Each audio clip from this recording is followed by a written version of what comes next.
anything had happened to my daughter's life, I would have killed you. Cursed man, cursed family. Illumare is said to be a village dominated by strong and evil deities. Even the people of Illumare are not friendly or accommodating. It is said that if a stranger is not careful, he could be killed for just staring too much or talking too loudly.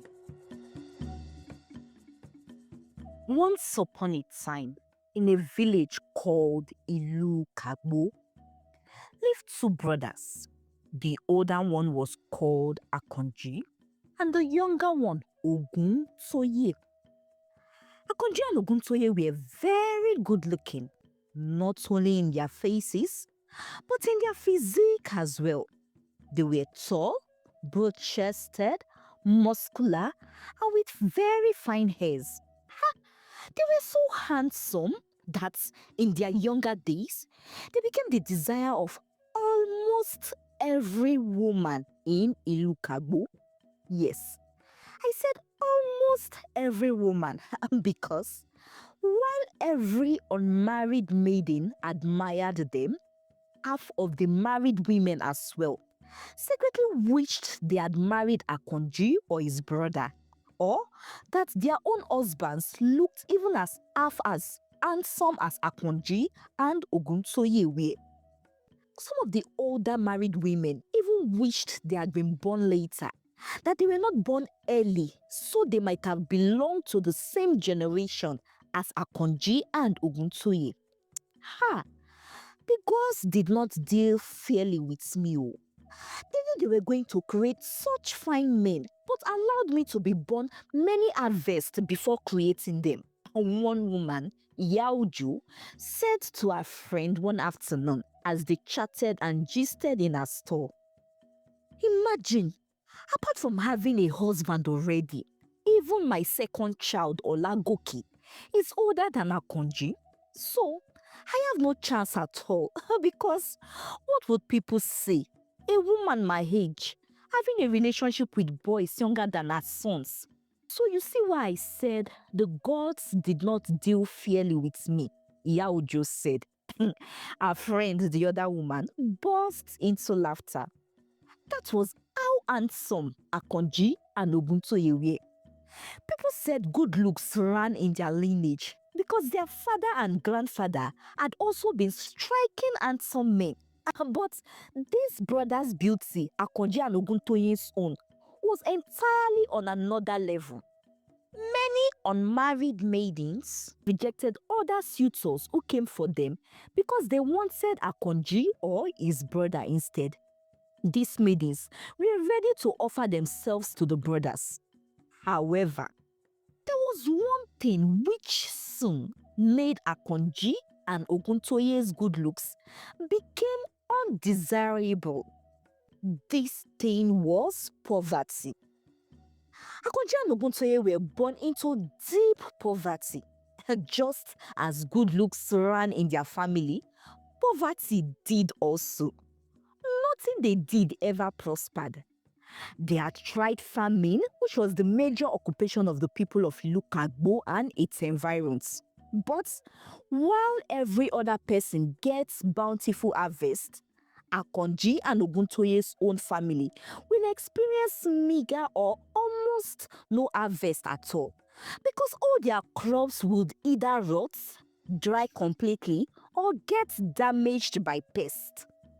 The same method of farming and pest control used by the other farmers is what they use and apply as well. But somehow, theirs would always come out bad. They have tried cassava, maize, yam, and a few other common crops in their locality. But the result was always the same, always bad. They had even tried different farmlands, yet it was still the same.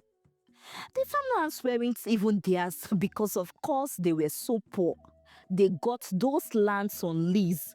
Yet, no matter the farmland they use, their produce always come out bad. This misery made their grandfather, Baba Ajao, Many years ago, when he was alive, believed that people in the village hated him and had probably bewitched his crops. He had accused his fellow farmers and reported the issue to the village head, demanding that those he suspected, which included his fellow farmers and the people he had had misunderstanding with in the past, that they should swear an oath that they were not sabotaging his crops.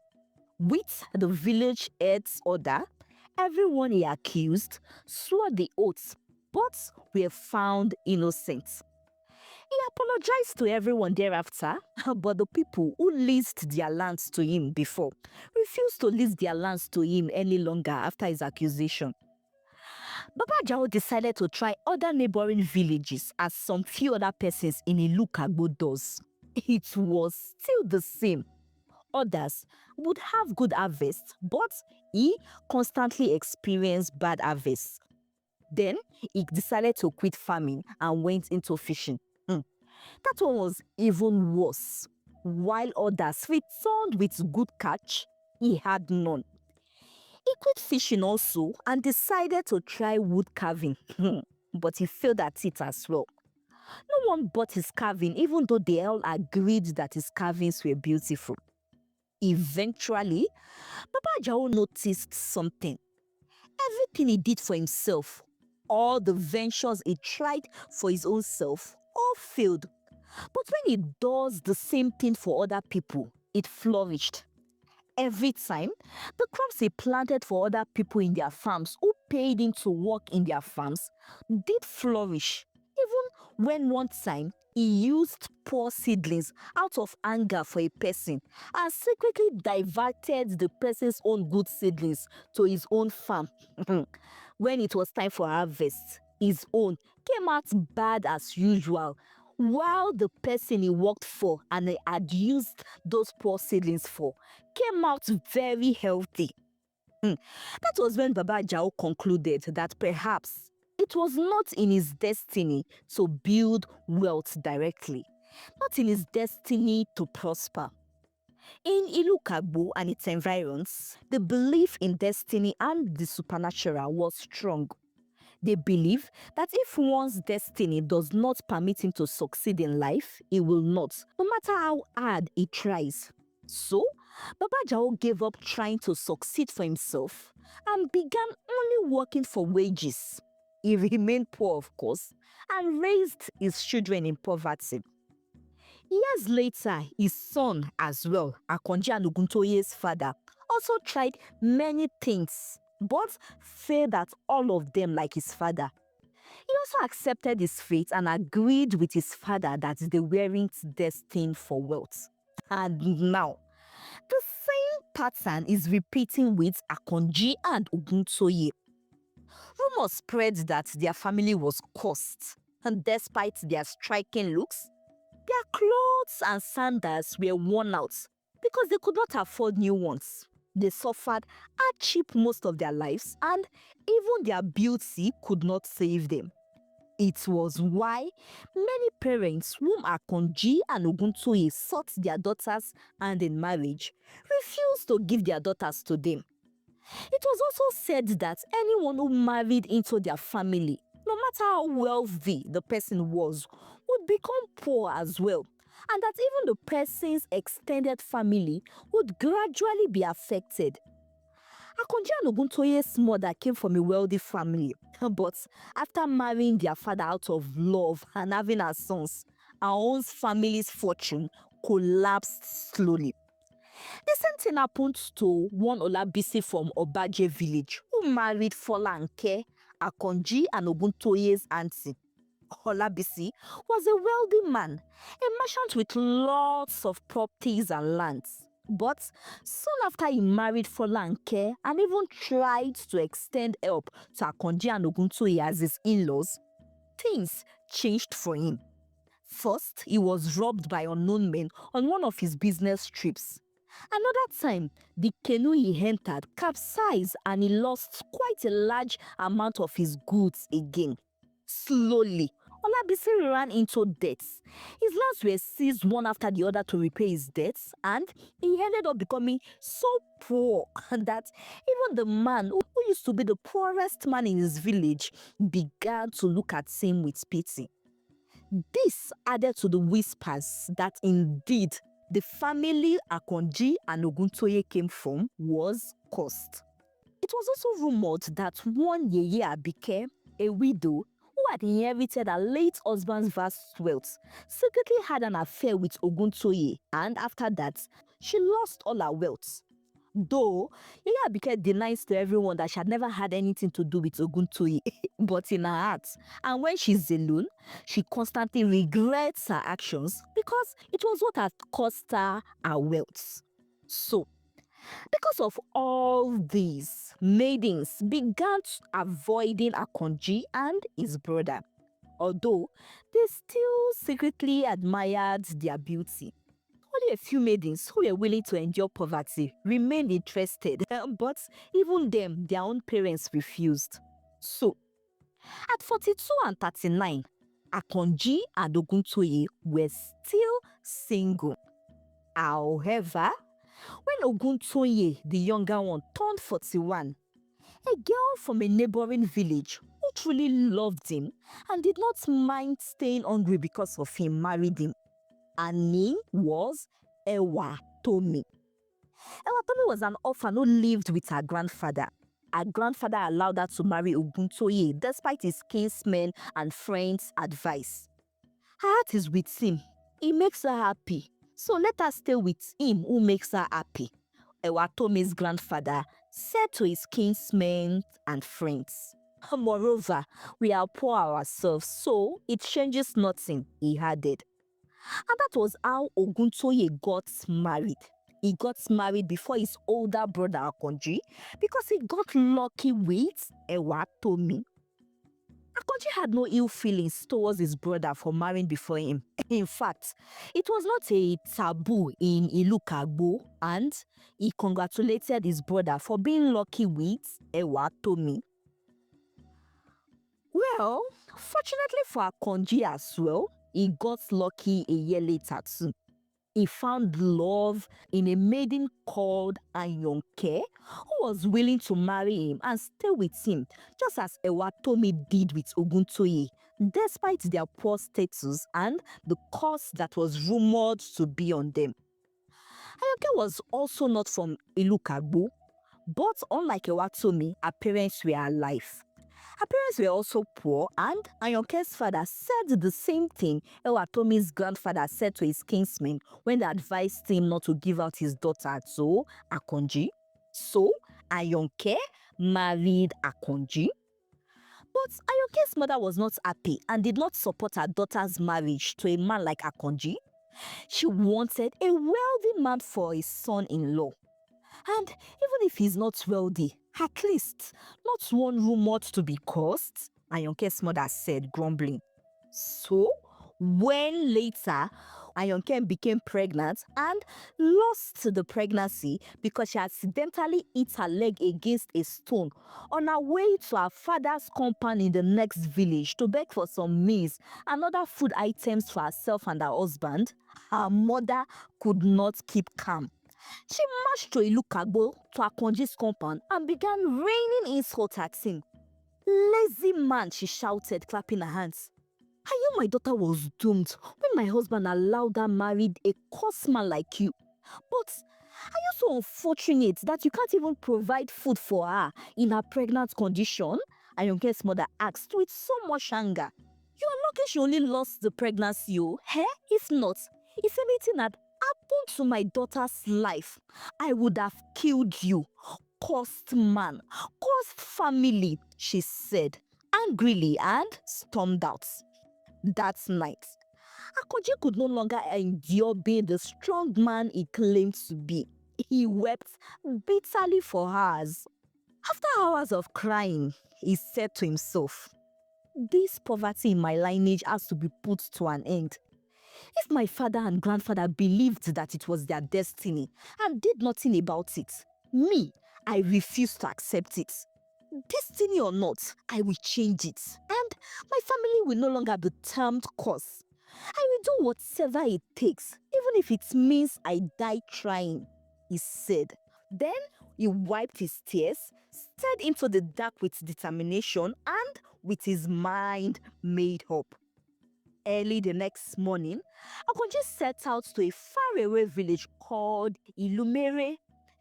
Tales of Illumare are not new to Akonji or the people of Ilukabo. Illumare is said to be a village dominated by strong and evil deities. Even the people of Illumare are not friendly or accommodating. It is said that if a stranger is not careful, he could be killed for just staring too much or talking too loudly. So, many people and other villages feared and avoided them. But Akonji believed he would surely find a strong medicine man and deity there to help him. Well, Akonji succeeded in his pursuit because after 3 days, he came back, and 14 days after he returned, he suddenly became wealthy. The day the wealth came to him, himself, his wife Ayoke, who was already recovering from the loss of her pregnancy, his brother Oguntoye, and sister-in-law Ewatomi were all seated outside when a stranger walked into their compound and gave him sacks filled with gold and cowries. Baba said, "This is your reward for working for him," the stranger said as he dropped the heavy sacks and walked away. Ayonke, Oguntoye and Ewatomi were stunned. When they asked Akonji who it was he worked for, he claimed he met a rich old man who is a merchant in a neighboring village and had cleared the man's farm as usual, and that the man told him he had no son and would reward him for clearing his farm. He told them the man had promised him he was going to send something to him. So, the sacks of gold and cowries was the man apparently fulfilling his promise.